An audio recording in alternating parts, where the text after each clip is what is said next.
Rádio Rio de Janeiro, a emissora da fraternidade, passa a apresentar Luz na Penumbra, programa que leva ao seu coração a mensagem da doutrina espírita.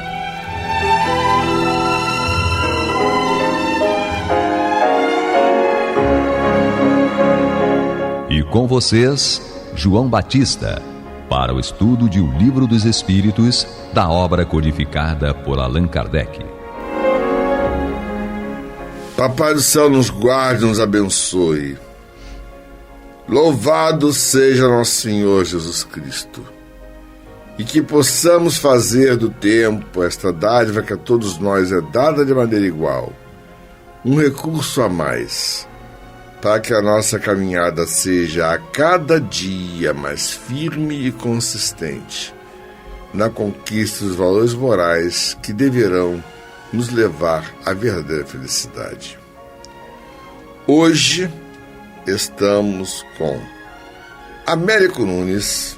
Olá, queridos irmãos, queridas irmãs, ouvintes da Rádio Rio de Janeiro. É uma felicidade estar aqui com vocês. Sejam todos muito bem-vindos ao Luz na Penumbra.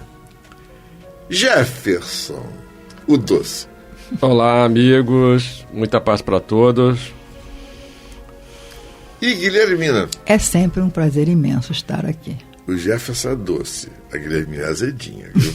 Por sinal, Guilhermina é esposa do nosso querido João, por isso que ele está falando isso. Vocês estão assistindo a DR ao vivo. Para por aí, para por aí. Digamos assim, é nega véia. Então, não, o nome disso é Karma. Bom, o negócio é o seguinte. Nós encerramos a semana passada com a pergunta 94A e eu lhes disse que nós iríamos começar o programa de hoje com a pergunta 94A. Vocês perceberam que o encerramento do programa se deu com Américo Nunes tecendo considerações a respeito da obra de Leon Denis. E é exatamente isso que eu gostaria de começar o nosso programa, dando a sequência das consequências de ordem de conhecimento ético-moral contidos na pergunta 94A. Américo, é contigo. Sem dúvida nenhuma, meu querido João, o mais importante de nós estudarmos o Espiritismo, né, e nós aprendemos isso, que ser espírita por si só não resolve a nossa vida. O Espiritismo serve como meio, como ferramenta para que a gente possa chegar à evolução moral. Isso sim é o grande objetivo de todos nós. Então, quando nós estudamos qualquer pedaço aqui do Livro dos Espíritos, nós precisamos sempre ter isso em mente. O que aquilo ali pode fazer, pode contribuir para a minha evolução moral.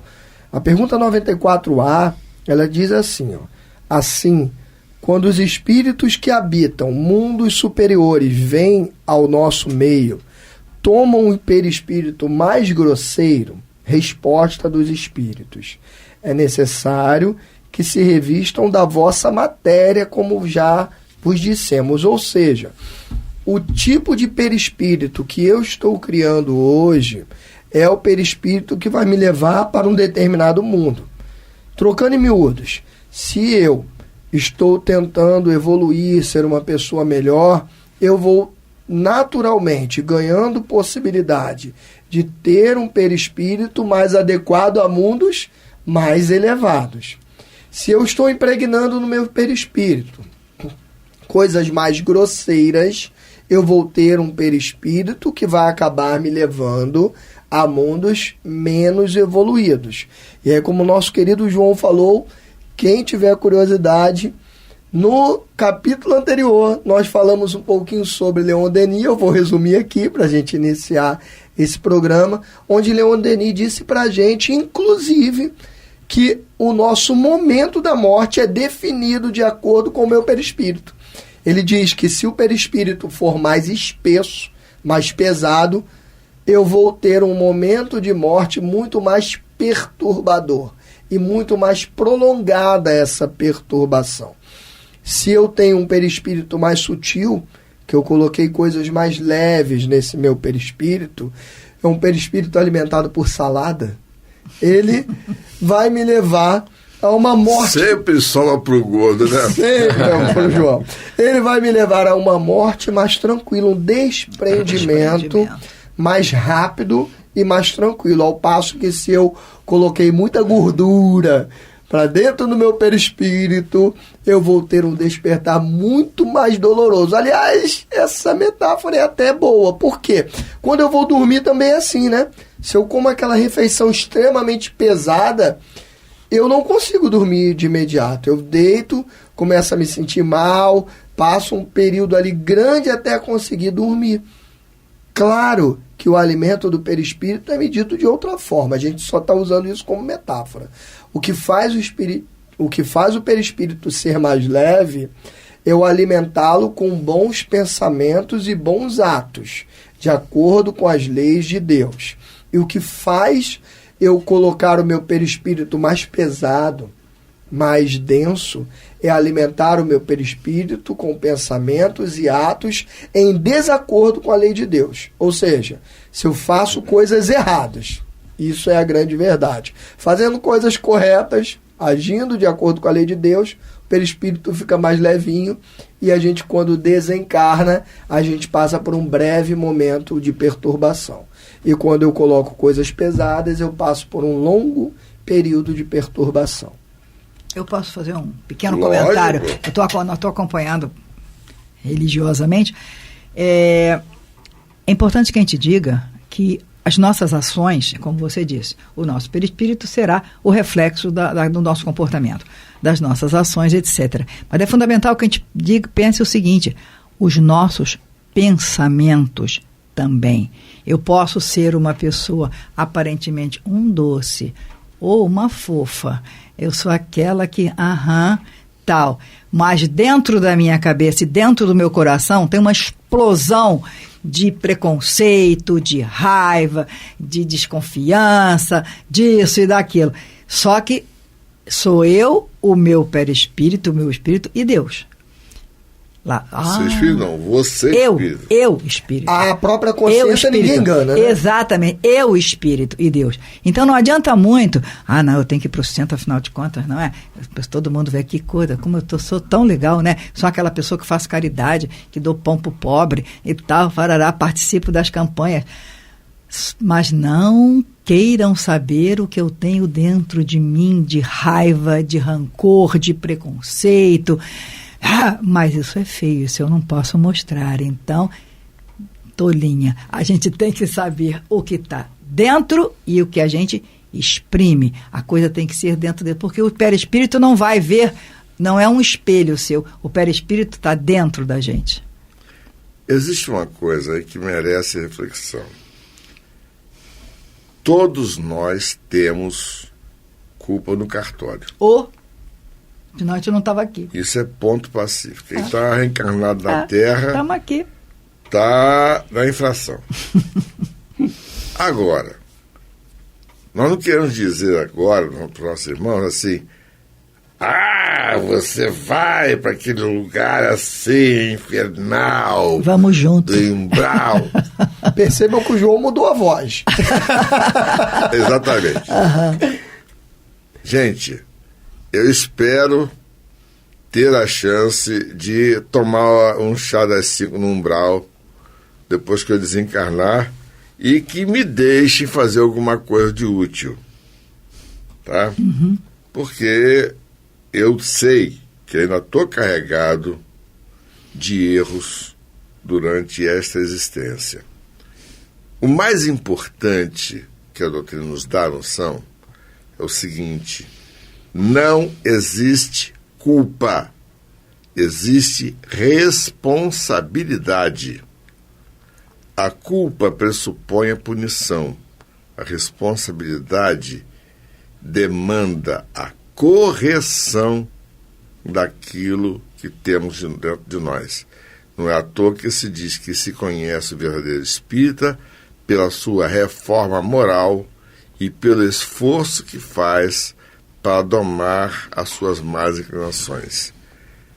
embora esteja dando um spoiler, eu posso recomendar para os nossos irmãos a leitura e a reflexão profundas a respeito de 2 perguntas do Livro dos Espíritos.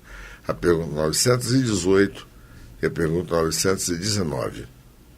São fundamentais para poder entender isso que nós estamos passando.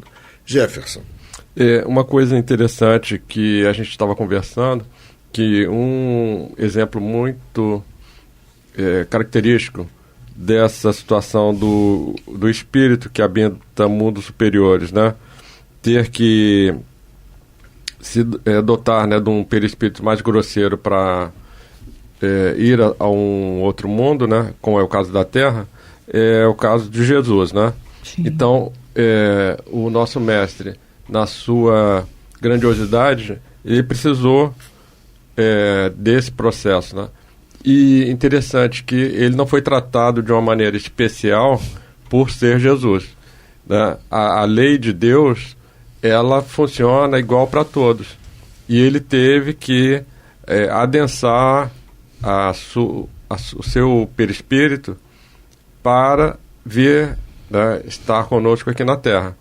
E assim, é bem interessante que ele não precisou de baixar a sua vibração espiritual, né? Ele adensou o perispírito, que é esse envoltório. Jesus continua sendo o mesmo espírito evoluído, aquele espírito grandioso de Skol que nós estudamos e conhecemos através do Evangelho. O que ele fez foi o processo de adensar esse envoltório, né, que ele trouxe para se apresentar aqui no plano físico. E a gente tem essa informação que outros espíritos muito evoluídos fizeram esse processo para vir até aqui, nos trazer instruções, mensagens, nos impulsionar no processo evolutivo, e quando eles terminam a jornada deles, eles se liberam desse envoltório mais grosseiro e retornam ao mundo evoluído que é característico deles. Então é um processo muito natural e dentro das leis de Deus. Eu acho maravilhoso que a gente perceber que Deus permite que isso aconteça, ou seja, por amor, Ele envia seus mensageiros para nos ajudar a evoluir. É por amor. Por nós. Por nós. Vamos escutar a nossa vinheta para depois dar a sequência. Você está ouvindo pela Rádio Rio de Janeiro o programa Luz na Penumbra, com estudo de O Livro dos Espíritos, na apresentação de João Batista.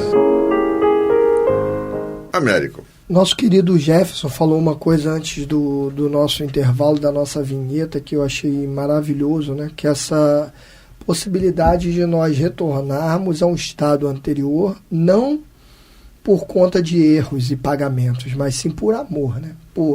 Pela grande amorosidade de descer ali onde estão pessoas num degrau mais baixo, porque eu quero ajudá-las.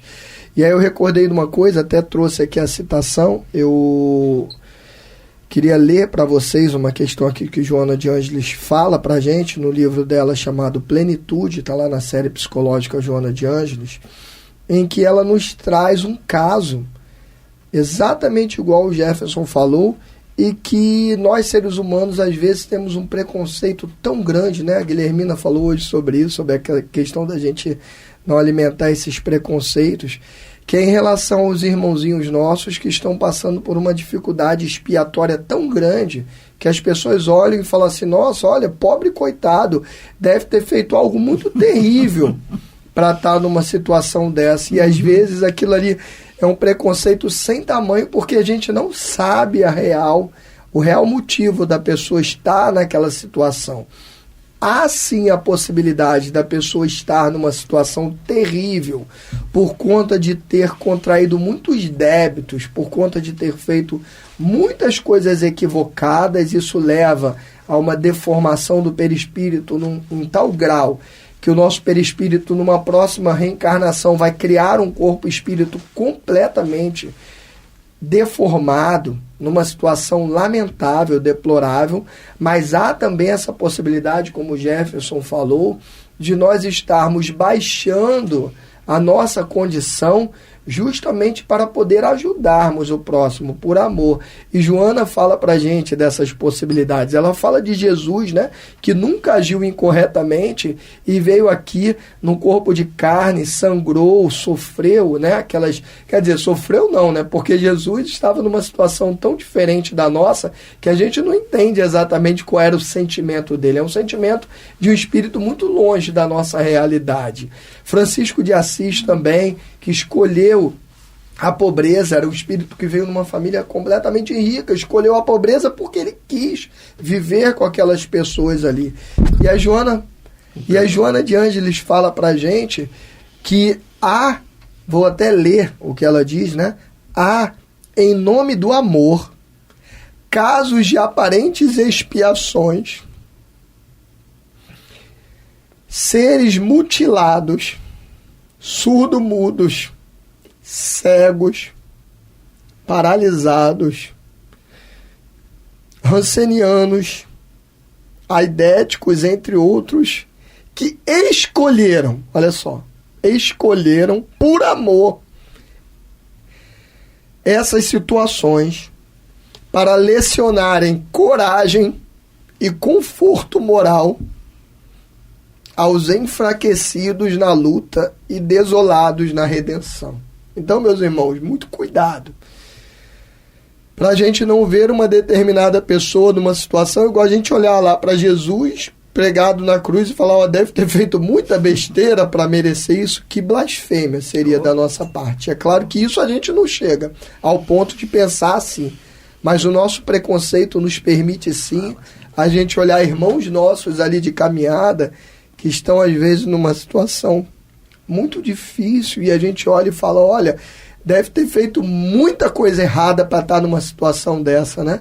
E esse preconceito vem até diminuindo. Há um tempo atrás era muito mais grave, ao ponto das pessoas separarem mesmo, não quererem nem contato, esconderem, pessoas que estão numa encarnação difícil, né? E aí vem Joana e diz isso pra gente, que muitas dessas pessoas estão nessa situação não porque deformaram seu perispírito com erro, mas sim porque escolheram, em nome do amor, lecionar coragem e conforto aos enfraquecidos, porque a gente olha para uma pessoa numa situação daquela tão delicada e às vezes aquela pessoa está sorrindo. É o nosso grande professor. É o nosso grande professor. A gente olha e se sente assim envergonhada. A gente fala, puxa, eu estou aqui, ó, numa situação completamente diferente e estou reclamando da minha vida. Então, meus irmãos, isso aqui é um puxão de orelha para cada um de nós. Eu não me preocupo em falar assim, porque é para mim também. Para todos nós é um puxão de orelha para a gente olhar para a gente e falar assim, eu tenho mais é que agradecer a Deus pela encarnação que eu tenho e cada dia mais ficar feliz, curtir a minha vida, ajudando o próximo e aproveitando cada minuto, em vez de ficar por aí se lamentando, se revoltando. E complementando, exatamente o que eu tinha pensado, a 93, 94A, não, agora 95. A 95. O envoltório semimaterial do espírito tem formas determinadas e pode ser perceptível? Resposta dos espíritos. Sim. Tem a forma que o espírito queira. É assim que ele vos aparece algumas vezes. Quer em sonho, quer no estado de vigília, e que pode tomar forma visível ou mesmo palpável. É como o nosso irmão acabou de falar. O nosso perispírito tem a forma que a gente precisa, que a gente quer que seja. Porque o perispírito é uma ferramenta. É a principal ferramenta que o espírito tem para poder cumprir melhor o seu período encarnado. E aí ele diz, ó, ele tem a forma que queira. É assim que o espírito aparece algumas vezes, quer em sonho, quer no estado de vigília. Ou seja, a gente vê aquele espírito através como você diz, através do seu perispírito. Não precisa. Você sonha com o espírito através do perispírito. Eu não sei, por exemplo, como foi a penúltima encarnação da minha mãe. Sim. Eu sei como foi a última. Uhum. Eu sei qual foi a aparência que ela teve nessa encarnação, na última encarnação. É. Se ela tiver que aparecer para mim, vai aparecer como a penúltima? Não, porque você não vai reconhecer. Você não vai reconhecer. E assim é. Assim somos nós, exatamente. Assim são os espíritos que nos aparecem e que fazem contato conosco, que nos protegem, de tal forma para, não confunde as coisas, faz a coisa mais simples, e Deus é perfeito. Deus nos dá as ferramentas necessárias para que nós possamos evoluir, fazer o nosso melhor a partir de tudo aquilo que Ele nos manda. E a gente tem que aproveitar isso. Só lembrando que essa querer do espírito está ligado diretamente, a capacidade dele fazer o que ele quer está ligado diretamente à sua evolução. A evolução espiritual. Assim é que os espíritos, certeza, como a gente falou agora há pouco, que querem estar numa situação mais difícil para poder ajudar os outros, eles conseguem. Agora, os espíritos que ainda estão recalcitrantes no erro, eles têm o seu livre-arbítrio limitado e não conseguem moldar o perispírito da forma que eles querem. Exatamente, tem que ser assim. Por isso que Deus é perfeito. Exatamente. Tem que ser assim. E através do estudo, né, e do trabalho da mediunidade, a gente tem essa informação e essa percepção, né? Vai se comprovando essa característica que o espírito tem de se apresentar, né? Adotando a forma que lhe era característica na última encarnação, geralmente, né? Para que ele seja identificado. E alguns espíritos relatam que eles estão se modelando daquela maneira para que aqueles que estão no ambiente o reconheçam. Exatamente. Mas que na trajetória dele, né, ele muitas vezes prefere a forma, a identidade que ele tinha numa outra existência. Então, denota aí a capacidade que o espírito tem, conforme o médico disse, de acordo com a sua evolução, de modelar esse perispírito. Uhum. A gente sabe que alguns espíritos que têm conhecimento, mas não têm moralidade, manipulam muitas vezes a forma do perispírito. Mas não passa imperceptível pela espiritualidade, né? Pode enganar a nós aqui, né, no plano físico. Exato. Mas não engana, né, não burla os benfeitores da espiritualidade, que sabem pela vibração moral quem é quem, né? Exatamente. Então é muito importante. E existe um detalhe bastante importante. Ivone Amaral Pereira, num livro, não sei se é do Devassando Invisível, se é no Recordações da Mediunidade, ela fala a respeito de espíritos que se auto-hipnotizam exatamente por conta do nível de imperfeição que ainda se encontram, e aí eles assumem formas grotescas para apavorar as pessoas e acabam ficando encarcerados naquelas formas de pensamento que projetaram para a sua estrutura perispiritual. Quando eles querem voltar à condição anterior, não conseguem. A gente estuda isso também nas obras do André Luiz, né? Ele fala sobre a licantropia, né? Exatamente. Então, a gente tem que compreender bem isso. Afinal de contas, não é à toa que nós estamos na condição em que estamos de aprendizes da doutrina espírita. João, se você quiser aparecer para mim e depois desencarnar, pode aparecer mais magro que eu vou reconhecer. Tá bom. Com certeza. Bom, gente, então vamos refletir a respeito disso. Que o Pai do Céu nos guarde, nos abençoe, e hoje é para todos sempre. Que louvado seja nosso Senhor Jesus Cristo. E que possamos fazer do tempo, esta dádiva que a todos nós é dada de maneira igual, um recurso a mais para que a nossa caminhada seja cada dia mais firme e consistente na conquista dos valores morais que nos levarão à verdadeira felicidade. Graças a Deus. Graças a Deus. Você está ouvindo o programa Luz na Penumbra.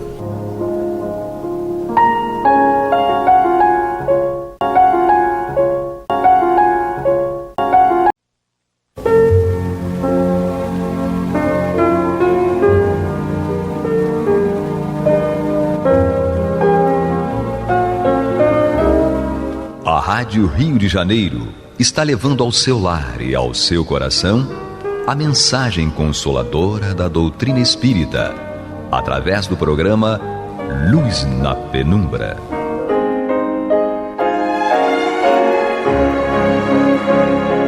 E com vocês, Antônio de Pádua Barbosa, para comentar o Evangelho segundo o Espiritismo, da obra codificada por Allan Kardec. Muito boa noite, meus caros amigos. Estamos aqui de volta ao programa Luz na Penumbra, no qual nós vamos estudar o Evangelho segundo o Espiritismo de Allan Kardec. Nós estamos ainda no seu capítulo 14, Honrai a vosso pai e a vossa mãe. Aqui nesses itens ainda são comentários de Allan Kardec, e ele vai nos falar aqui daquela passagem na qual Jesus pergunta: quem é minha mãe e quem são meus irmãos? É uma passagem até um pouco controvertida, que poderia tranquilamente fazer parte do capítulo aqui que há no final deste livro, Estranha Moral, porque realmente é uma coisa estranha. Jesus fica perguntando quem é minha mãe e quem são meus irmãos, né? Mas tudo tem um motivo, tem um sentido e tem um ensinamento, o que é mais importante. E é o que Kardec vai nos esclarecer aqui para que nós possamos compreender bem esta passagem. Então está aqui, ele está se referindo aos evangelhos de Marcos e de Mateus, nos quais consta o seguinte: e tendo vindo para casa, reuniu-se aí tão grande multidão, que eles nem podiam fazer sua refeição. Sabendo disso, vieram seus parentes para se apoderarem dele, pois diziam que perderam o juízo. Entretanto, tendo vindo sua mãe e seus irmãos, e conservando-se do lado de fora, mandaram chamá-lo. Ora, o povo que se assentara em torno dele, lhe disseram: tua mãe e teus irmãos estão lá fora e te chamam. E ele lhes respondeu: quem é minha mãe e quem são meus irmãos? E, perpassando o olhar pelos que estavam assentados à sua volta, disse: eis aqui minha mãe e meus irmãos, pois todo aquele que faz a vontade de Deus, esse é meu irmão, minha irmã, minha mãe. E aí é que nós ficamos, às vezes, assim, como dizia o outro, encafifados com essa história, porque aqui mesmo, neste capítulo, está nos lembrando aquele mandamento de Moisés: honrai a vosso pai e a vossa mãe, que é o próprio título aqui do capítulo. E aí a mãe de Jesus se aproxima dele, manda chamá-lo. Ele manda perguntar: quem é a minha mãe? Quem são meus irmãos? E olhando para o povo diz: aqueles que fazem a vontade de Deus são meu irmão, minha irmã, minha mãe. Então nós temos que entender o que Jesus quis mostrar com isso. Com certeza não foi, vamos dizer assim, desprezar a mãe ou os irmãos, né? Porque quase com a mãe seria até um atentado à própria lei, né? A lei judaica. Então Kardec traz aqui a sua explicação. Certas palavras parecem estranhas na boca de Jesus por contrastarem com a sua bondade e a sua inalterável benevolência para com todos. Os incrédulos não deixaram de tirar daí uma arma, pretendendo que ele se contradizia. Um fato irrecusável é que sua doutrina tem por base essencial, por pedra angular a lei do amor e da caridade. Ele não podia, pois, destruir de um lado o que estabelecia do outro.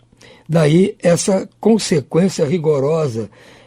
Se certas posições suas se acham em contradição com aquele princípio básico, é que as palavras que lhe atribuem foram mal reproduzidas, mal compreendidas ou não são suas. Então vejamos bem, o que Kardec está nos dizendo aqui? Como essas palavras de Jesus, por exemplo,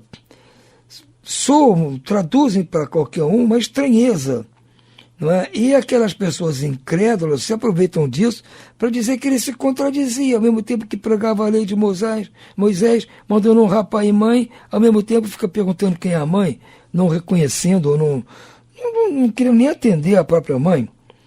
Então tem que ter uma explicação. Então Kardec faz a seguinte constatação: disso tudo sai uma consequência rigorosa. Uma consequência é isso. Se certas proposições de Jesus se acham em contradição com aquele princípio básico, ou seja, se aparentemente essa posição de Jesus neste momento está em contradição com o princípio básico que é a lei de Moisés, é que ou que as palavras que lhe estão atribuindo foram mal reproduzidas, ou seja, aquilo que ele falou, quando alguém transcreveu, não transcreveu corretamente, ou foram mal compreendidas, ou seja, as pessoas que leram foram bem escritas, é isso mesmo que está escrito. Nós não estamos compreendendo bem o que ele quer dizer, ou então não são palavras de Jesus. Uma dessas três hipóteses.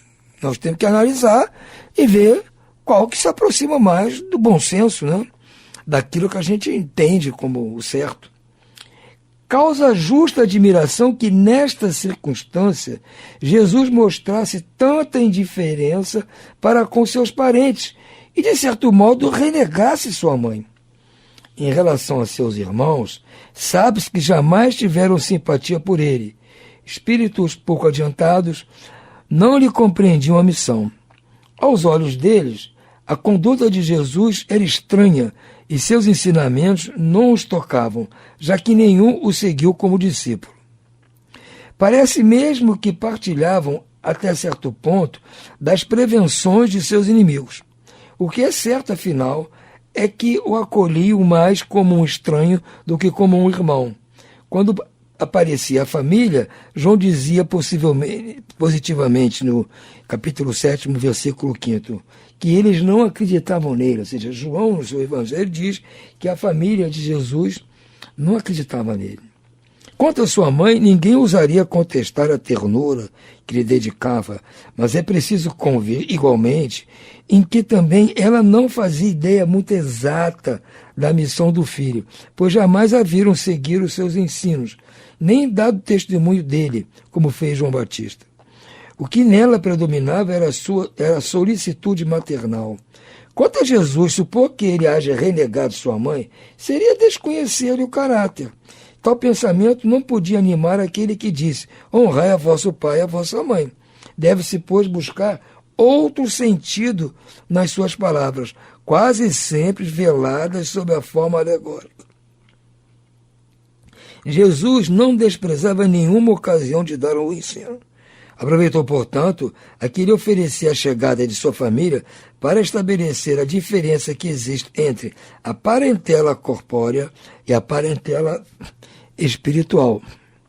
Então, Jesus estava querendo mostrar, neste caso, a diferença que há entre a parentela nossa, aqui, consanguínea, e a parentela espiritual, que é o item que vai ser estudado agora, subsequentemente aqui, por Allan Kardec, o item 8º, parentela corpórea e parentela espiritual. Vamos acompanhar para ver qual é a distinção que Kardec propõe, esses dois tipos de parentela.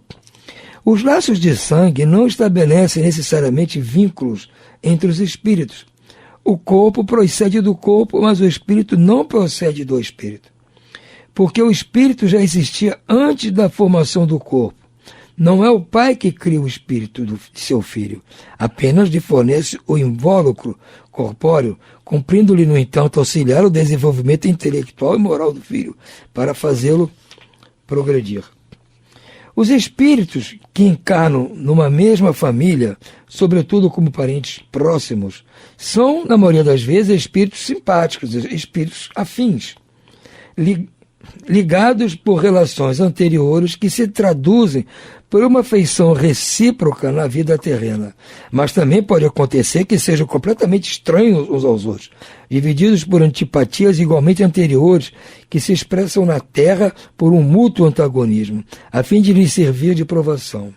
Os verdadeiros laços de família não são, pois, os da consanguinidade, e sim os da simpatia, da comunhão de pensamentos que prendem os espíritos antes, durante e depois das suas encarnações. Estão entendendo? A diferença que há, em princípio, da parentela corpórea da parentela espiritual. A parentela corpórea, primeiramente, é uma coisa episódica. É uma encarnação que pode ser composta de espíritos que estão afins, simpáticos, que se gostam. Já foram amigos, parentes em outras vidas e agora estão reencarnando juntos novamente.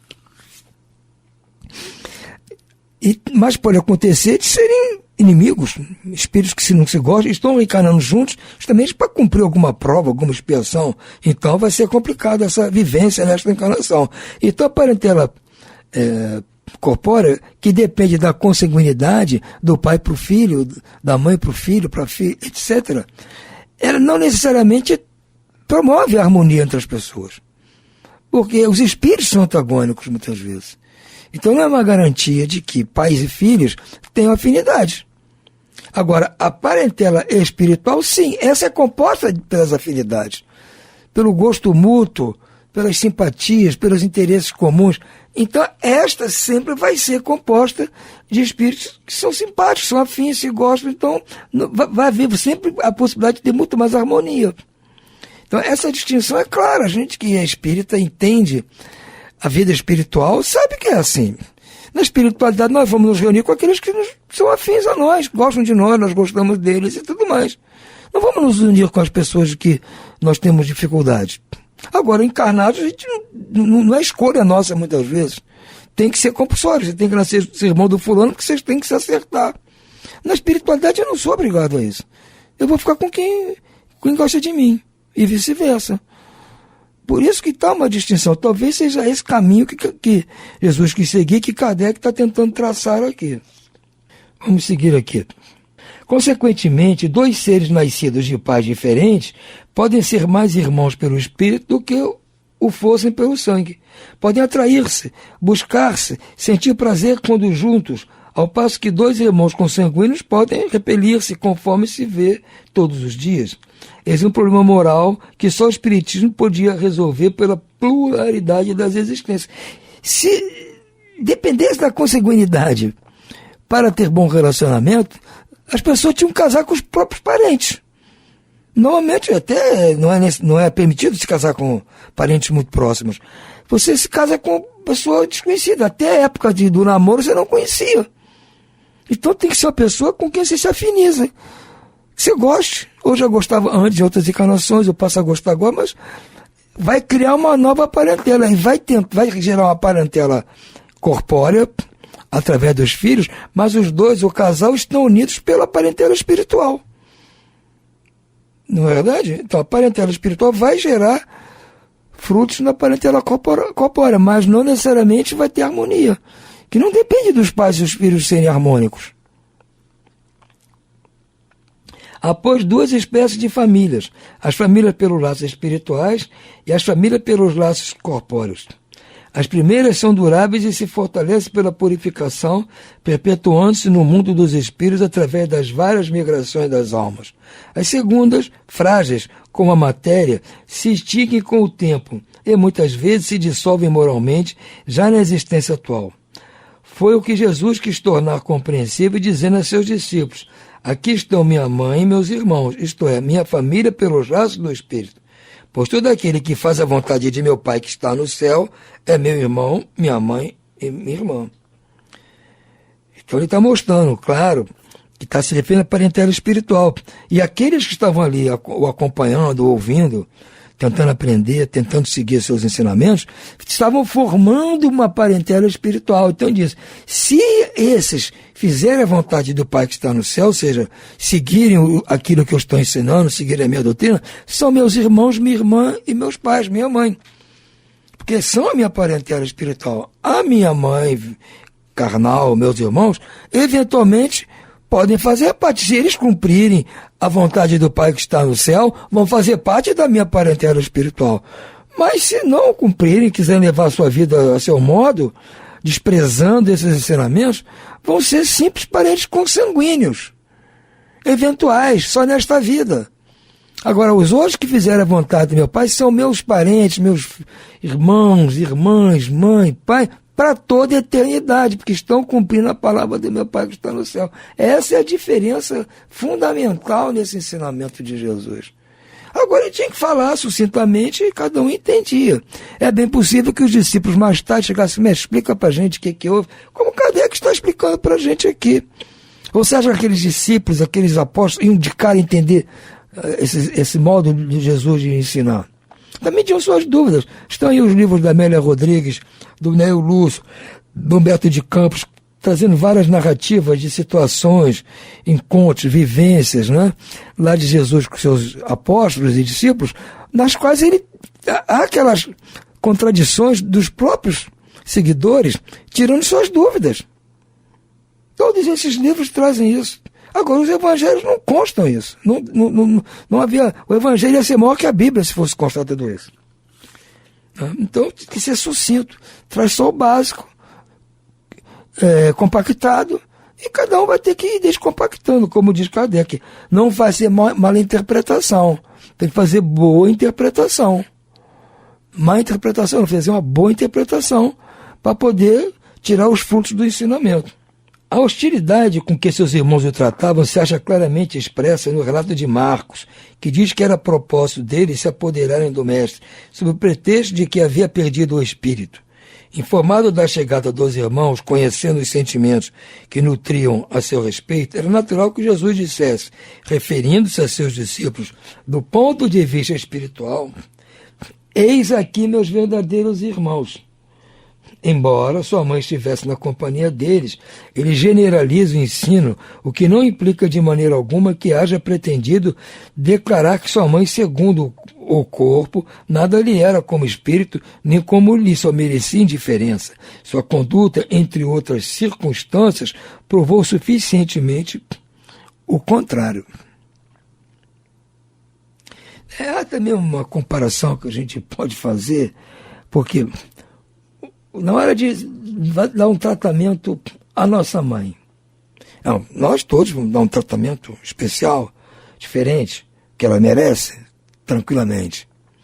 E se eu vou tratar outras mulheres, outras mães, eu vou tratar de uma forma comum, como trato qualquer pessoa, com educação, respeito, mas como qualquer pessoa, diferente do que eu trato a minha mãe.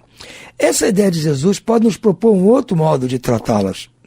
Ou seja, não é que eu vá tratar a minha mãe como trato as outras mães dos meus amigos, as mães desconhecidas, trato as mulheres em geral, não, com respeito e tal, mas sem nenhuma coisa especial. Não é que eu tenho que tratar minha mãe assim como trato qualquer outra, não. Ao contrário, o que a proposta aqui pode parecer é que eu tenho que tratar a todas mães e todas as mulheres da forma que eu trato a minha mãe. Mesmo respeito, as mesmas honrarias, mesmo carinho, atenção, louvor, o que seja, honra, o que for que eu dê à minha mãe, eu tenho que dar, eu vou tentar dar às outras mães, às outras mulheres, que elas merecem. Não são minha mãe, mas merecem, são mães de alguém, merecem. Então nós temos que inverter o processo. Não é, vou tratar minha mãe como trato todas elas. Não, ao contrário, eu vou tratar todas elas como eu trato a minha mãe.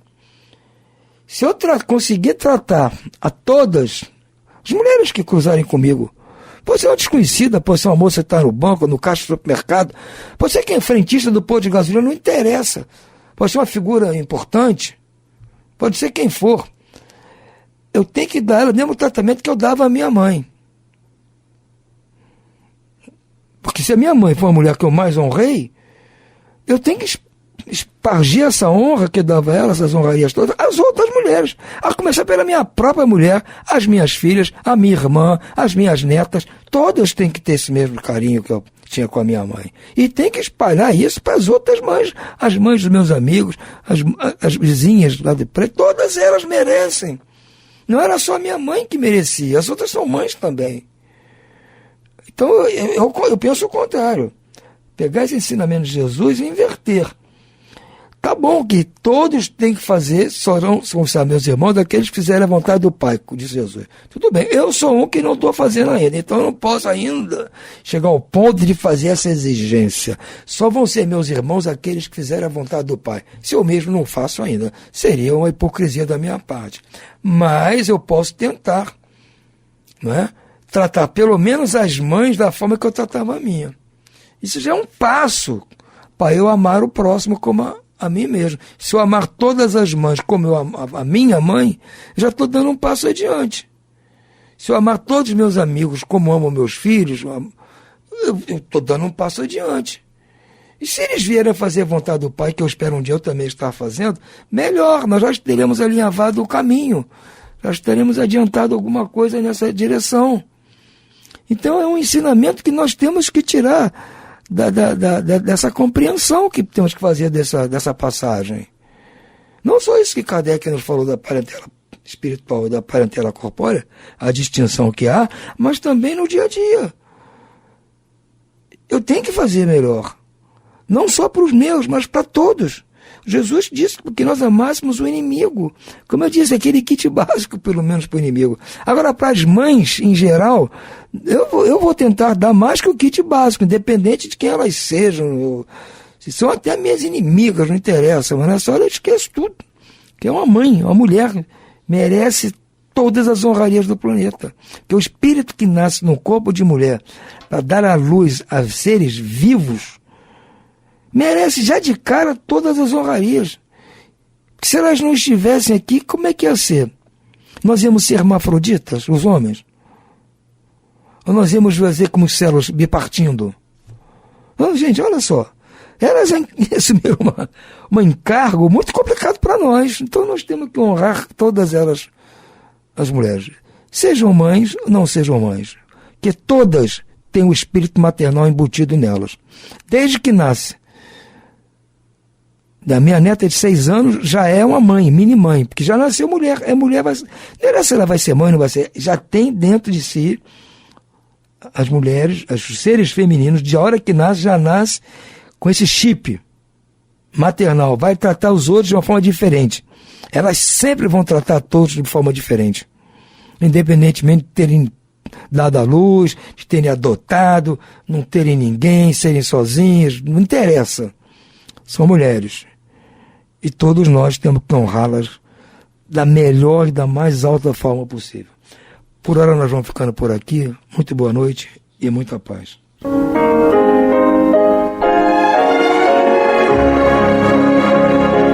E vamos ouvir agora a prece de encerramento de nosso programa, na voz de Geraldo de Aquino. Jesus, dá-nos coragem para a luta, piedade para os insultos e misericórdia para as injustiças e ingratidões. Limpa nossa alma de inveja e ambições mesquinhas, de ódio e de vingança o nosso caminho. E que dentro em pouco, ao recolher-nos de novo ao calor do nosso leito, para que o sono nos dê a paz e o esquecimento das tristezas humanas, possamos sentir, Senhor, no mais íntimo de nosso ser, a doçura indefinível do Teu amor e a grandeza incomparável da Tua divina presença. Que assim seja.